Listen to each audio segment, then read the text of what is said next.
नमस्कार दोस्तों, कैसे हैं आप। जैसे आप जानते हैं, मैं हूं अजय कुमार राही। तो दोस्तों, मैं अपने इस छोटे से ब्लॉग के माध्यम से एक बहुत ही बड़ी जानकारी आपसे शेयर करना चाहता हूं। दोस्तों, अनाज हमारे जीवन का आधार है। अनाज को खाने के बिना कोई भी जीवित नहीं रह सकता। और दोस्तों देखिए, आप आजकल देखिए, मैं जूम करके बताता हूँ। आजकल सभी खेतों में जो कनक बीजी गई है, देखिए। तो दोस्तों, ये थोड़ा सा एरिया भी बता रहा हूँ, इससे भी आप देखेंगे कि क्विंटलों और टनों के हिसाब से कनक निकलेगी। और वो कितना ज़्यादा बीजने वाले को फ़ायदा होगा, और एक अच्छा और पोषित भोजन भी उसे मिलेगा, क्योंकि अपने हाथ से बीजी गई है। इनमें किसी भी केमिकल का प्रयोग नहीं होता। हाँ, एक नॉर्मली तौर पर एक खाद यूज ज़रूर करते हैं, जो बाद में थोड़ी बहुत डालनी पड़ती है। वैसे ज़्यादातर यहाँ पे पशुओं के गोबर को यूज करते हैं, जो बहुत ही उपयोगी होता है फसल के लिए। और अब देखिए कितना ज़्यादा कनक बीजी गई है। और कहीं कहीं मैंने कई ब्लॉगों से आपसे शेयर किया है कि ऐसे ही कई खेत ऐसे बंजर पड़े हैं, जो लोग अपने नकारापन और बेकार दिमाग की सोच की वजह से वैसे ही बंजर पड़े हैं। तो दोस्तों, ये गलत बात है। देखिए, रोटी के बिना कोई जी नहीं सकता।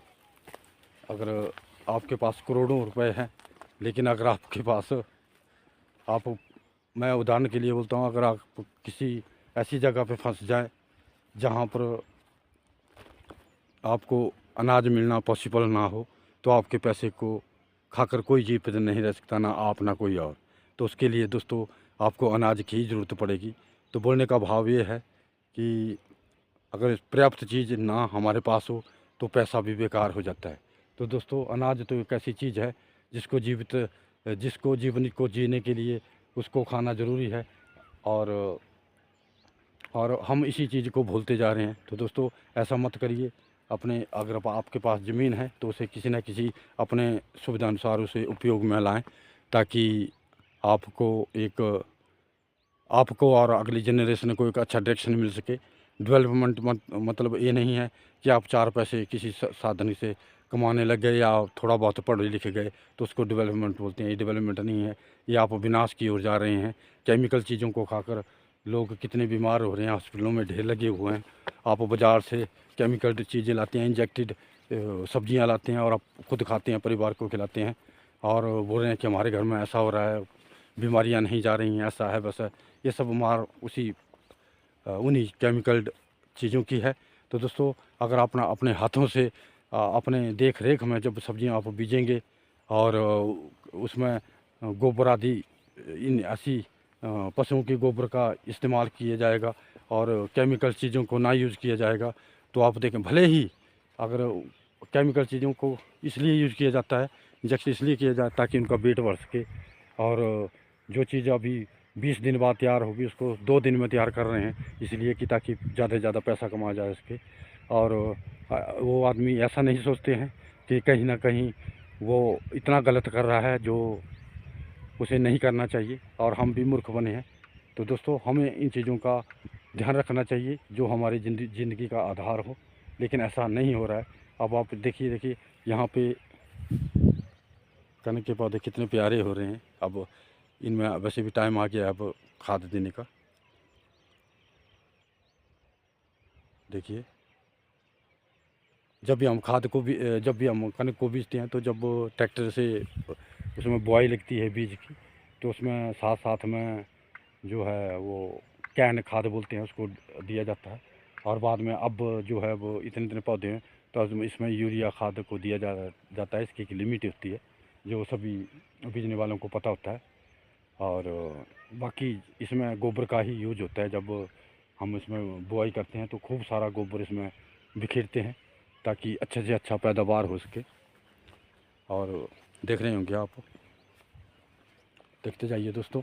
लेकिन बोलने का मेरा मतलब ऐसा है दोस्तों, कि आप खुद ही आप इधर उधर जाते हैं, तो मानता हूँ मैं कि कुछ ऐसे भी कारण बने हैं कि आवारा पशु जो हैं वो हमारी फसलों को खा रहे हैं। लेकिन आवारा पशु भी कैसे घूमें, क्यों आवारा हैं, इसकी वजह क्या है? इसकी वजह भी हम ही लोग हैं दोस्तों, कि हम अपने नकारापन और बेवकूफ़ की वजह से जो है हमने जो हम गायों को पालते थे, बैलों को पालते थे, आज ट्रैक्टर की सुविधा देकर हमने उनको आवारा मरने के लिए छोड़ दिया है। कोई गाड़ी के नीचे मर रहा है, कईयों को गोली मारी जा रही है, कईयों को दराटों से काटा जा रहा है, कईयों के साथ हे भगवान इतना बुरा अत्याचार उनके ऊपर किया जा रहा है। लोगों को जब प्रॉब्लम होती है तो गाय को ढूंढ के रोटी देते हैं। कोई अगर पड़ोसी बता दे कि गाय को रोटी दिया करो, तो वो गाय बैलों को ढूंढ कर जो उनको खाना देने जाते हैं, क्योंकि उस वक्त उस इंसान का मतलब जो होता है लानत है ऐसे इंसानों पर जो लोग इस प्रकार की धारणा, इस प्रकार की मान्यता रखते हैं। दोस्तों, वो तो मेरी नज़र में एक बहुत ही घटिया किस्म के लोग हैं। घंटी बजाने से भगवान नहीं मानते हैं दोस्तों, ये भी भगवान के ही अंश हैं, ये भी भगवान की ही संतानें हैं जिनके ऊपर आप ऐसा अत्याचार कर रहे हैं। और दोस्तों, जब आप देखते हैं कि कोई देखे लोग आते हैं कि भाई ये देखिए नंदी बैल आ गया, आप पैसे चढ़ाइए, तब वो उसके पाँव में झुक कर बोलते हैं भगवान मेरी मुराद को पूरा करना, मेरी इस दुख को दूर करना, मेरे इसको ये करना, मेरे उसको वो करना। क्योंकि मतलब जो है इंसान मतलबी जो है, डिसऑनेस्ट नाउम्मीद आदमी है, बेईमान है, आदमी के अंदर बेईमानी है ना। जब उसके अंदर एक स्वार्थ होता है तब तो उन बैलों की कीमत उनकी नज़र में बढ़ जाती है, लेकिन अपने खूंटे से बांधने में उनको प्रॉब्लम होती है। दोस्तों, ऐसा भी हमने देखा है। मैं तो हिमाचल से का रहने वाला हूँ। यहाँ पर तो ज़्यादातर हर जगह खेती जो है ट्रैक्टर से नहीं की जा सकती, क्योंकि पहाड़ी इलाका है। तो लोग क्या करते हैं, उन जो बेचारा आवारा पशुओं उनको पकड़ के ले आते हैं, फिर उनसे हल जोतते हैं अपनी कनक वगैरह अपनी खेती की। उसके बाद बेचारों को फिर मरने के लिए छोड़ देते हैं। उनको कोई बाघ खा रहा है, कोई तेंदुए खा रहे हैं, कोई मैं बोल नहीं सकता कि उनका क्या हाल है। घोर कलयुग है दोस्तों। तो दोस्तों, आज पहले हमारे पशु होते थे, ट्रैक्टर से कम जुताई की जाती थी, और उन पशुओं को हम पालते थे। उनसे गायों से हमें दूध घी भी मिलता था, बाज़ारू चीज़ों से भी हम बचे रहते थे, और अपने हाथ का निकाला हुआ घी मक्खन होता था, और दूध भी अपने घर का होता था, जिससे अपना एक परिवार को एक अच्छा क्या बोलते हैं उसको, पौष्टिक चीज़ें मिलती थी। और उन पशुओं से गोबर भी होता था, और जो हम अपनी खेती में यूज करते थे, और उपले भी बनाते थे, जिससे हमें चूल्हे जलाने में बहुत ज़्यादा मदद होती थी, और इससे हमें बहुत से ऐसे फ़ायदे होते थे दोस्तों। तो ट्रैक्टर को देखते ही दोस्तों लोगों ने इनको छोड़ना शुरू कर दिया और ट्रैक्टर पे डिपेंड हो गए। अगर मैं ऐसे देखा जाऊं कि जो बैलों से जोते हुए खेत होते थे, उनकी पैदावार का मज़ा ही कुछ और होता था, और अब ट्रैक्टर से होता है। मैं ऐसा नहीं बोलता कि इससे पैदावार नहीं होती, लेकिन दोस्तों वो चीज़ नहीं है जो पहले होती थी। तो दोस्तों, हम इंसानों का कोई एक कमी नहीं, हमारी सब कमियां ही कमी हैं।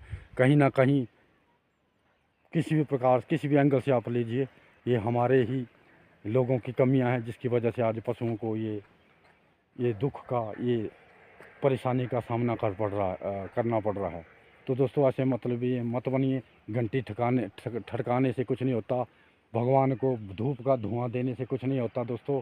अगर सिर्फ भगवान ने सिर्फ पुराण में लिखा है, और वैसे भी आपने एक कहावत सुनी होगी, बोलते हैं कि दया धर्म का मूल है, पाप मूल अभिमान, तुलसी दया ना छोड़िए, जब लग घट में प्राण। दोस्तों, जहाँ दया नाम की चीज़ ही नहीं है, वहाँ धर्म कैसे हो सकता है? क्योंकि दया से ही धर्म का जन्म होता है दोस्तों।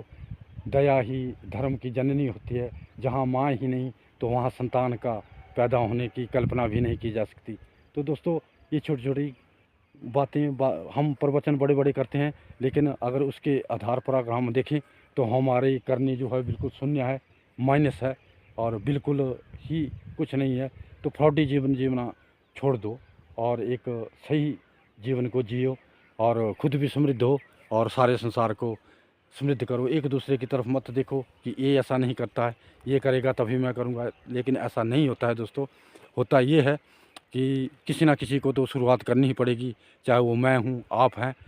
शुरुआत करिए, 1 से 2, 2 से 3, 3 से 4, 4 से सैकड़ों, सैकड़ों से हज़ारों और हज़ारों से लाखों, लाखों से करोड़ों, ऐसे ही सब कुछ ठीक हो जाएगा। तो दोस्तों, मेरा इस अपने ब्लॉग के माध्यम से बोलने का मतलब यही है कि दोस्तों, एक झूठी ज़िंदगी को जीना छोड़ दो और जो एक सही ज़िंदगी है उसको जीना सीखो। और हम लोगों को देखकर हमारी अगली जनरेशन भी वैसी होती जा रही है, वैसी नहीं बल्कि हमसे भी ऊपर होती जा रही है इन चीज़ों में। वो तो मैं देखता हूँ कि कई लोग तो देखिए वो दराट कुल्हाड़े होते हैं, उससे भी बेचारे आवारे पशु होते हैं। अब वो सरहदें इंसान के लिए होती है। मैं तो बोलूँगा कि ये मेरा खेत है, इससे आगे खबरदार किसी ने हाथ लगाया तो ऐसा बोलूँगा। लेकिन पशुओं के लिए सरहदें नहीं है, पूरा संसार उनका घर है, पूरा संसार उनके लिए एक जैसा है। सरहदें इंसान ने बनाई है दोस्तों, पशुओं की नज़र में ये सब नहीं है, पशु पक्षियों की नज़र में ये नहीं है। तो दोस्तों उनको जिसका भी खेत दिखा, किसकी भी घास दिखा, वो तो खाने का लग जाते हैं और वो उनके लोगों के अत्याचार का शिकार होते हैं। तो दोस्तों मेरे इस ब्लॉग के माध्यम से बस इतना ही। अगर आपको मेरा ब्लॉग सही लगा हो तो प्लीज़ लाइक कमेंट करना ना भूलें। दोस्तों कमेंट करना भी चाहिए, बनता भी है कि एक ब्लॉग को बनाने में बहुत ज़्यादा मेहनत लगती है और मैं कुछ और बेहतर कर सकूं, इसके लिए आपका कमेंट को मिलना बहुत ज़रूरी होता है। क्योंकि इससे एक क्रिएटर के लिए एक सही दिशा निर्देश मिलता है। और मुझे ज़रूर बताएं कि मैंने पशुओं से संबंधित इस बात को जो आप लोगों से शेयर किया, मैंने आपको इस ब्लॉग के माध्यम से सही जानकारी दी भी कि नहीं दी है। और दोस्तों अभी तक आप मेरे चैनल से ना जुड़े हो तो प्लीज़ मेरे चैनल पीपल एंड ब्लॉग में आपका स्वागत है। तो आज के ब्लॉग में बस इतना ही। Thank you so much for watching.